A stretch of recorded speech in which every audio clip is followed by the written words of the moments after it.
So this is Shivani Sharma here, and this is my first collab video with friendship sailor Sunil. He has made so many informative videos, and my friends who want to get married with a Merchant Navy guy, so go and check out his video. You will get all the information related to Merchant Navy, and I have given all the details in the description box. So don't forget to check the description collab box. Video की बारी आ गई क्या? शिवानी जी का promotion करेंगे, collab करेंगे, लेकिन एक request है, इस कार्डबोर्ड से निकल के बाहर तो आइए। There is an interesting story which I'll tell you later. दोस्तों, आज मेरे साथ है शिवानी वर्ल्ड की शिवानी, और ये मैरिड है एक सेकंड ऑफिसर से, और इसके आगे का इंट्रोडक्शन वो खुद कराएंगी।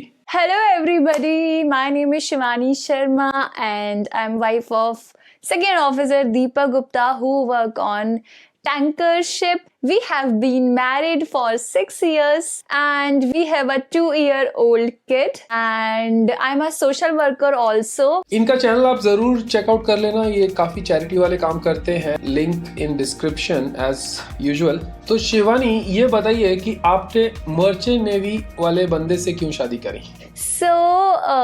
मुझे एक्चुअली मर्चेंट नेवी में जो लोग होते हैं, एक तो वो बहुत पोलाइट होते हैं, ठीक है, and Deepak is very polite, and second thing is कि मैंने जो शादी की दीपक से वो इसीलिए कि एक तो बहुत घूमने के लिए मिलता है, एक पॉजिटिव पॉइंट है, ठीक है। तो एक तो आप अच्छे से घूम सकते हो, फिर ऊपर से आपको थोड़ा ब्रेक मिल जाता है, आप साथ में टाइम स्पेंड कर सकते हैं। अगर आप शिप ज्वाइन कर रहे हैं, जब दीपक ब्रिज पे होते थे तो मैं ब्रिज पे भी चली जाती थी, तो वहाँ पे भी एक अलग ही एक्सपीरियंस होता है जब आप शिप ज्वाइन करते हैं। तो मेरे लिए तो बहुत इंटरेस्टिंग था शिप ज्वाइन करना। जब मैं दीपक से फर्स्ट टाइम मिली थी तो मतलब फर्स्ट टाइम नहीं, जब मैं सेकेंड टाइम मिली थी, फर्स्ट टाइम में तो हमें पता भी नहीं था कि हम लोग शादी कर लेंगे।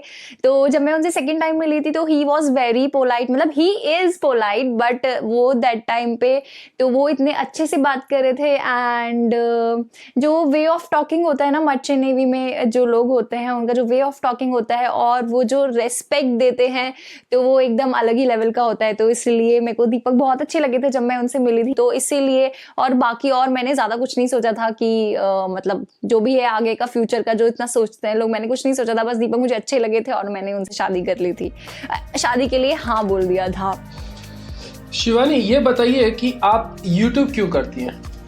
पहले तो मैंने स्टार्टिंग में मतलब ऐसी मज़े में मैंने स्टार्ट कर दिया था YouTube। देन जब बहुत सारे आपको कमेंट्स मिलते हैं और पॉजिटिव कमेंट्स मिलते हैं तो आप और भी मोटिवेट हो जाते हो, तो इसलिए मैंने पहले मज़े में स्टार्ट कर दिया था। और उसके बाद फिर मेरे को इंटरेस्ट आने लगा यूट्यूब में, फिर मेरे को वीडियोस बनाना अच्छा लगने लगा। देन मेरे को एडिटिंग में बहुत मज़ा आने लगा, तो बस फिर मैंने मज़े में मैंने स्टार्ट किया, एंड फिर मैं यूट्यूब को लेके थोड़ा सीरियस हो गई कि नहीं, मेरे को अब एवरी ऑल्टरनेट डे वीडियो डालना है। पहले आप देखेंगे मेरे चैनल पे तो काफ़ी मैंने मतलब गैप रखा है अपने वीडियोस में। एक मैंने वीडियो डाला है, देन 3-4 दिन बाद या फिर 1 हफ्ते बाद मैंने दूसरा वीडियो डाला है, बट अभी मतलब मुझे बहुत मज़ा आने लगा है वीडियो बनाने में एंड वीडियो एडिट करने में। तो अभी मेरी फ्रीक्वेंसी थोड़ी बढ़ गई है, तो मैंने अभी सोचा कि मुझे ऑल्टरनेट डे वीडियो डालना ही डालना है। एंड दीपक, अगर मैं नहीं भी डालती हूँ ना, दीपक मुझे इतना पुश करते हैं कि नहीं, वीडियो नहीं डाला है तो you have to put video on YouTube, डालना ही है एवरी ऑल्टरनेट डे। तो अभी अगर मैं लेजी हो जाती हूँ कभी, यार कल डाल देंगे, परसों डाल देंगे, तो बट दीपक का नहीं, आज डालना ही, आज बनाओगी तो 2-3 दिन बाद तुम डालोगी। ये एक रहता है। मैंने ऐसी मजे में स्टार्ट कर दिया था, मैंने सोचा भी नहीं था कि मैं इसे कंटिन्यू करूंगी, बट फिर जब मुझे मजा आने लगा, लोग कमेंट्स करने लगे, पॉजिटिव कमेंट्स करने लगे। बहुत सारे नेगेटिव कमेंट्स भी होते हैं बट वो आपको इग्नोर करने पड़ते हैं, और बहुत सारे पॉजिटिव कमेंट्स भी होते हैं, तो बस उनसे मैं बहुत मोटिवेट हो गई एंड बस मैंने कंटिन्यू कर लिया यूट्यूब चैनल। मेरा अगला सवाल आपसे ये है कि आप ये यूट्यूब का चैनल, एडिटिंग, शूटिंग, व्हाटएवर, ये सब आप फैमिली और किड के साथ कैसे मैनेज करती हैं? We have a house help, and जब कभी वो नहीं आते हैं तो मेरा एंड मेरी मदर इन लॉ का मतलब हम लोग कर लेते हैं कोऑर्डिनेट, और वो आराम से हो जाता है। एंड जब आपके इन-लॉज जब आपके इन-लॉज बहुत सपोर्टिव होते हैं, वो भी मेरे यूट्यूब चैनल को लेके बहुत सीरियस हो गए हैं अभी। तो अभी जब आपके अगर आपके इन लॉज बहुत अच्छे हैं तो सब कुछ अच्छे से मैनेज हो सकता है। अगर आपका हस्बैंड शिप पे भी है और अगर आप शिप ज्वाइन नहीं कर पाए हो किसी वजह से, जैसे बहुत सारे एरिया होते हैं जहाँ पे वाइफ्स अलाउड नहीं होती हैं शिप पे लेके जाने के लिए। मेरा भी एक बार साइन ऑफ हो गया था बीच में से, क्योंकि दीपक का शिप HRA में जा रहा था, हाई रिस्क एरिया में जा रहा था, तो वहाँ पे वाइफ्स अलाउड नहीं थे। तो उसके बाद मेरे को घर भेज दिया गया था, तो मैंने मतलब मैं वापस आ गई थी मेरठ। तो उसके बाद भी मैं दीपक के बिना रही। तो यहाँ पे मतलब जब इन लॉज आपके बहुत सपोर्टिव होते हैं तो आप कुछ भी इजीली कर सकते हो। जब कभी हाउस हेल्प नहीं होते हैं या वो लोग छुट्टी पे होते हैं तो हम लोग मैनेज कर लेते हैं। मम्मी पापा अधृत को देख लेते हैं, मेरा जो सन है उसका नेम अधृत है, एंड दीपक अधृत को देख लेते हैं। तो ऐसे करके मैनेज हो जाता है। या फिर हमने कभी जैसे ज़्यादा किसी को काम होता है, क्योंकि मेरी मदर इन लॉ भी वर्किंग है, और जब ज़्यादा कुछ काम होता है तो हम लोग छोटा मोटा बना लेते हैं, लाइक कि चलो आज ताहिरी बना लेते हैं, पुलाव बना लेते हैं, या फिर खिचड़ी बना लेते हैं। तो कुछ तो जल्दी से फटफट वाला कर लेते हैं। तो जो कि बाकी लोग, बहुत लोग सोचते हैं कि शिप पे वाइफ्स को बोर होता होगा, तो हम लोग ये जानना चाहेंगे कि आप शिप पे अपना टाइम कैसे स्पेंड करती हैं। शिप पे टाइम पास के लिए मैं कुकिंग करती थी, मैं नीचे चली जाती थी गैली में, रीडिंग करती थी, बुक रीड करती थी, एंड दीपक के पास चली जाती थी ऊपर ब्रिज पे, और वहाँ पे मैं जिम चली जाती थी, या फिर मैं योगा करती थी मॉर्निंग में, एवरी मॉर्निंग एंड इवनिंग। ऐसे ही टाइम पास हो जाता था। जब आप अपने हस्बैंड के साथ होते हो तो आप इजीली मतलब टाइम पास के लिए तो बहुत सारी चीज़ें होती हैं। अगर आपको इंटरेस्ट है बुक पढ़ने में, या फिर योगा करने में, या फिर आपको खाली टाइम है तो आप जिम चले गए, या फिर आपने कुकिंग कर लिया, मूवीज़ देख ली। तो मैं यहाँ से अपनी हार्ड ड्राइव में मतलब मूवीज़ का भंडार लेके गई थी, इतने सारे मैं मूवीज़ लेके गई थी यहाँ पे। तो हम लोग एक एक दिन में मतलब 2-2 3-3 मूवीज़ देख लेते थे। तो मूवीज़ देख के आप टाइम पास कर सकते हैं। एंड जब शिप पे आप जाते हो तो बहुत सारे लोगों से आप मिलते हो, इंटरैक्ट करते हो, फिर उनसे बात करते हो। एंड हम लोग ना प्लेइंग कार्ड्स एंड लूडो भी लेके गए थे। तो टाइम पास के लिए हम लोग कभी लूडो खेलने लगते थे या फिर ताश खेल ली। तो ऐसे टाइम पास हो जाता था। एंड एक बार की बात है, मैं जब कुक कर रही थी तो वहाँ पे एक फिलिपिनो कुक था उस शिप पे। तो दीपक ने बोला आज बहुत मन कर रहा है छोले एंड भटूरे खाने का। तो मैंने कहा ठीक है मैं बना देती हूँ। तो मैं गई नीचे कुकिंग एरिया में, वहाँ पे मैंने छोले बनाए। ठीक है, तो वो जो कुक था वहाँ पे वो बहुत अच्छे से मेरे को ऑब्जर्व कर रहा था, मेरे पास ही वो खड़ा हुआ था एंड देख रहा था कि मैं कैसे कैसे मतलब बना रही हूँ। नेक्स्ट टाइम उसने मेरे से भी बढ़िया छोले बना के दिए, वहाँ पे सबको खिलाए। एंड वहाँ पे सब दैट टाइम वो लोग सब बोल रहे थे मैम आपको फेल कर दिया, तो आपसे भी बढ़िया छोले बनाए। तो दीपक भी मुझे कहते हैं शिवानी यार तुमसे भी बढ़िया एकदम माइंड ब्लोइंग छोले बनाए आज। सो ये हो गया था एक बार।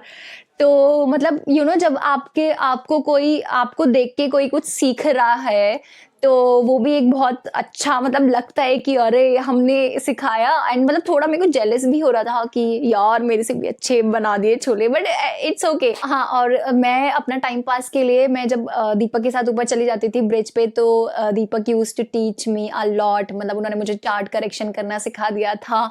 एंड एक वहाँ पे बेल होती है, बनवास उसको बोलते हैं। तो वो क्या है, वो एवरी 6 to 12 मिनट्स में जितना उसमें टाइम सेट किया हुआ है वो एवरी 6 मिनट या 12 मिनट्स में रिंग मतलब पूरे शिप में वो बजती है बेल। तो जिससे कि वो बनवास ना बचे ना, अगर वो बज जाता है तो वो सबके केबिन में आवाज आती है।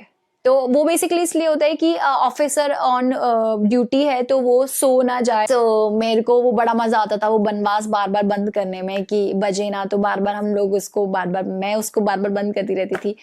सो यही छोटे छोटे एक्सपीरियंस होते हैं। एंड जब आप खुद जाएंगे शिप पे तो आपको पता चलेगा, क्योंकि सबके एक्सपीरियंस अलग अलग होते हैं। तो मेरा एक्सपीरियंस तो बहुत अच्छा था, मैंने तो बहुत एंजॉय किया शिप पे। और जब मेरे को नेक्स्ट टाइम कभी जाने के लिए मिलेगा, अदृत ऑब्वियसली थोड़ा बड़ा हो जाएगा तो देन आई ज्वाइन, तो बड़ा मजा आएगा फिर शिप पे। आई होप मैं जल्दी से शिप ज्वाइन करूं।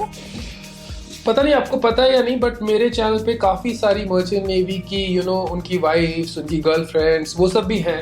तो वो सब आपसे ये जानना चाहेंगी कि क्या एक लड़की को मर्चेंट नेवी के बंदे से शादी करनी चाहिए या नहीं करनी चाहिए। या of course why not, merchant navy में बस एक मेरे को जो ड्रॉबैक लगता है वो मुझे ये लगता है कि आप अपने हस्बैंड से दूर रहेंगे कुछ टाइम के लिए। जब आप शिप ज्वाइन नहीं कर पाओगे किसी भी रीजन से, फिर आपको टाइम स्पेंड करने के लिए भी अच्छा टाइम मिलता है, ठीक है। अभी जैसे 6 months on board and 6 months of duty, तो आप आराम से वो 6 months आराम से एंजॉय कर सकते हो, कहीं भी घूमने जा सकते हो, तो आपको एक अच्छा टाइम मिल जाता है साथ रहने के लिए। वो अलग बात है कि वो टाइम पे 6 months आपको दूर भी रहना पड़ेगा, अकेले रहना पड़ेगा, ठीक है, बट वो मैनेज हो सकता है। आप कॉल कर सकते हो, ईमेल कर सकते हो, तो आजकल सारे शिप पे इंटरनेट भी है। बस एक ही नेगेटिव लगता है मुझे, जो लगता है वो कि आपको दूर रहना पड़ता है। अदरवाइज आप शिप ज्वाइन कर रहे हो तो वेल एंड गुड, आप अपने हस्बैंड के साथ रह रहे हैं, वहां पे टाइम स्पेंड कर रहे हैं। एंड फिर पोर्ट में अगर काफी दिन के लिए शिप खड़ा हुआ है तो आप बाहर भी घूमने जा सकते हैं परमिशन लेके। हम लोग भी गए थे। कुछ बहुत सारी चीजें आप फर्स्ट टाइम एक्सपीरियंस करोगे, तो मैं तो रिकमेंड करूंगी श्योर, अगर आपको कोई पसंद है तो आप जरूर शादी कीजिए। And you know people are very respectful and friendly on board. मैं शिप पे गई थी तो वहाँ पे शिप पे बहुत सारे नेशनैलिटीज थे, तो उनके साथ भी एक अलग ही एक्सपीरियंस होता है। जब आप इंटरेक्ट करते हैं, जब आप उनसे बात करते हैं, तो बहुत सारी चीजें आपको सीखने के लिए मिलती हैं। जब आप कहीं जा रहे हैं, आपने ज्वाइन किया शिप, तो बहुत सारी चीजें आपको सीखने के लिए मिलेंगी। जब आप इतने लोगों से मिलेंगे शिप पे, तो आप ऑब्वियसली कुछ ना कुछ नया सीखेंगे। एक ये पॉजिटिव पॉइंट है। अगर आप शिप ज्वाइन कर रहे हैं अपने हस्बैंड के साथ, तो बहुत सारी चीजें आपको सीखने के लिए मिलेंगी। आप जा रहे हो 6 months के लिए घर से दूर, हस्बैंड के साथ टाइम स्पेंड करनी है, एंड फिर जब आप वापस आ रहे हैं तो तभी भी आपके पास पूरा टाइम है 6 months का, मतलब आपका हस्बैंड आपके साथ ही रहेगा, आप अच्छे से टाइम स्पेंड कर सकते हैं। तो ये अभी जो मेरा नेक्स्ट सवाल है आपके लिए, इसका जवाब काफी जगह या मेरे को तो लगता है कहीं भी अच्छे से नहीं है। ये बताइए कि जब सेलर्स की वाइफ शिप पे ज्वाइन करती है अपने हस्बैंड को, तो उन्हें क्या क्या चीजें लेके जानी चाहिए और क्या क्या प्रिपरेशन करनी चाहिए। मैं जो कैरी करके लेके गई थी, फर्स्ट थिंग इज जो मोस्टली लोग भूल जाते हैं, वो है प्रेगनेंसी किट आपको अपने साथ ज़रूर रखनी चाहिए। एंड सैनिटरी पैड्स आपको ज़रूर कैरी करनी चाहिए, और योगा पैंट्स। जब भी आप जा रहे हैं तो हील्स मत लेके जाइए। वो अलग है कि आप अपने एक हील्स रख लीजिए अगर आप कहीं बाहर जा रहे हैं, और बाकी शिप पे आप शूज पहन के रखिए, because with heels it's unsafe to climb the stairs as the ship is rolling and pitching most of the time. मैं तो अपने शूज लेके गई थी, स्पोर्ट्स शूज लेके गई थी, एंड स्नीकर्स लेके गई थी। और ज़्यादा लगेज तो अलाउड भी नहीं होता है, क्योंकि आपके पास कपड़े ही इतने सारे हो जाते हैं। जो इंपॉर्टेंट चीज़ें हैं वो यही है। सेल्फी स्टिक लेके जाइए, कैमरा लेके जाइए। कैमरा में बहुत सारे ऐसे छोटे छोटे मोमेंट्स होते हैं जो आप कैप्चर कर सकते हैं कैमरा में, जैसे क्रेन से सामान आता है। तो मेरे लिए तो एकदम न्यू एक्सपीरियंस था। तो जब क्रेन से सामान आता था सारा, तो मैं वो पूरे में सब मोमेंट कैप्चर करती थी अपने कैमरे में। बाकी तो आपको सबको पता ही है कि अपना मेकअप का सामान, वैक्सिंग स्ट्रिप लेके जा सकते हो, वीट के वैक्सिंग स्ट्रिप्स आते हैं।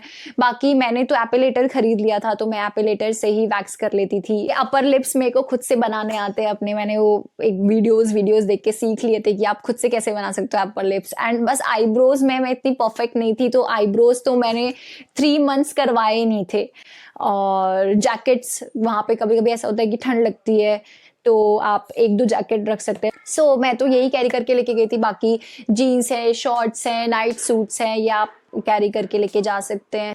I will share my love story later. उसके लिए मैं एक अलग वीडियो बनाऊंगी, आप जरूर मेरे वो वीडियो देखना। दैट इज इट, आज के लिए इतना ही। तो दोस्तों, अगर आपको शिवानी की बातें इंटरेस्टिंग लगी और इनका पर्सनैलिटी अच्छा लगा, इनका चैनल आप जरूर चेकआउट करिए, लिंक डिस्क्रिप्शन में है। और आई होप इस वीडियो से आप लोगों को कुछ काम की चीजें पता चली होगी। इसी के साथ stay fit, Jai Hind. I will see you on the next one. बहुत जल्दी मिलेंगे नेक्स्ट वीडियो में। Bye bye, have a great day.